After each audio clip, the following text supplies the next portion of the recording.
I recently purchased the KelTec P50, and a couple of days ago, I'm sitting with the P50 trying to get a better understanding of the firearm. It's not an unboxing video, but it comes in a really nice case, 4 lockdown points. Everyone that does the unboxing online comments about that. So, as you can see, no magazine, and it's also unloaded. It bells the chamber at like a 90-degree angle from that side. So I'm sitting there trying to get a better familiarity with the firearm. And my wife, who's normally not interested in firearms, looks over and is just looking for several minutes, almost entranced, because it looks like something out of RoboCop. She naturally asks, "What's that?" So I give her the layman's explanation.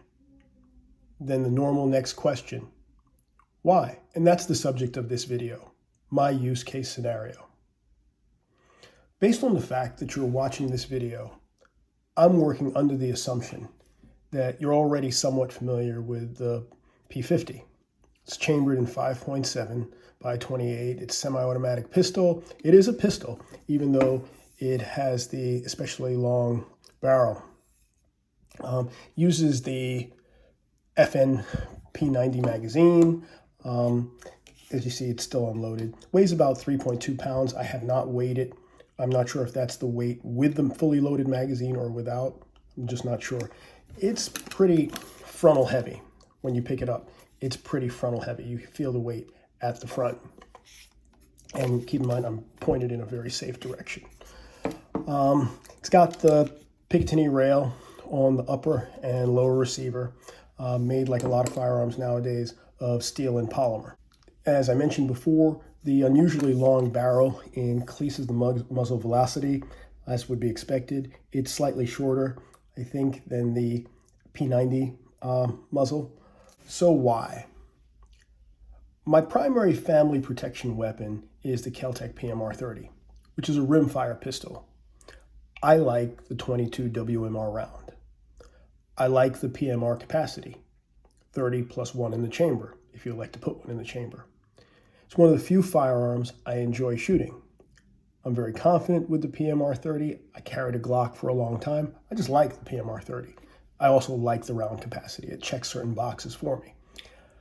The WMR round, the fact that there isn't much recoil, although I'm not recoil sensitive, but the fact that there's not much recoil is good for me, but it builds up to the capacity.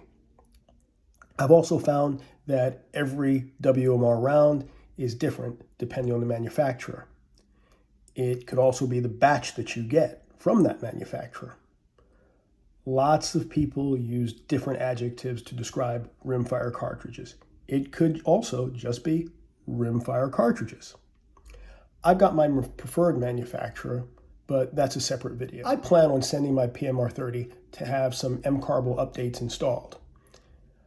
I'm not sure if I'm going to have M-Carbo install the updates or if I'm going to have KelTec install the updates. They've got a really good relationship, but if any of you have any suggestions on whether I should have M-Carbo do it or KelTec do it, I'd really appreciate for you to put that in the comments. That's not fishing for comments. I really would appreciate the feedback on other people's experiences because I know a lot of people have gone through the upgrade. But let's get back to this video.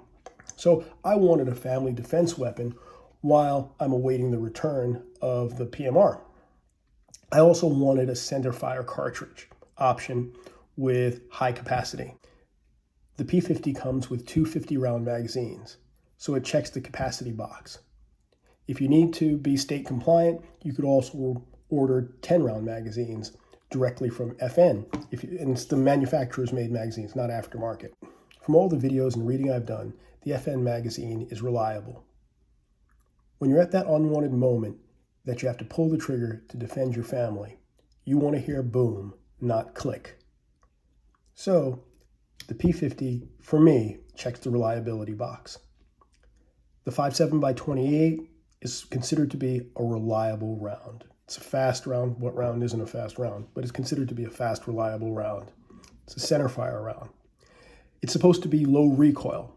Although I'm not recoil sensitive, I might have mentioned that before, I like low recoil firearms. It's just 100% personal preference.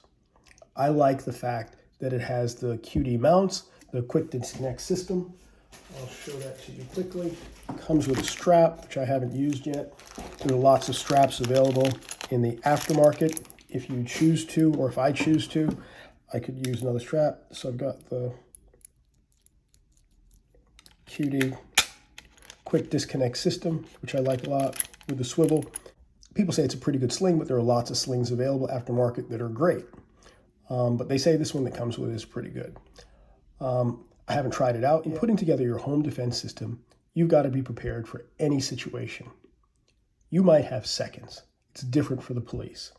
Oftentimes, they get a 911 call. The operator tries to interview the caller to get as much information as possible. Someone walks up to the cop. The cop's got to ask as many questions as possible so they know what they're walking into. The investigator gets to ask lots of questions so they have situational awareness. One of the problems with the police job is you're always on.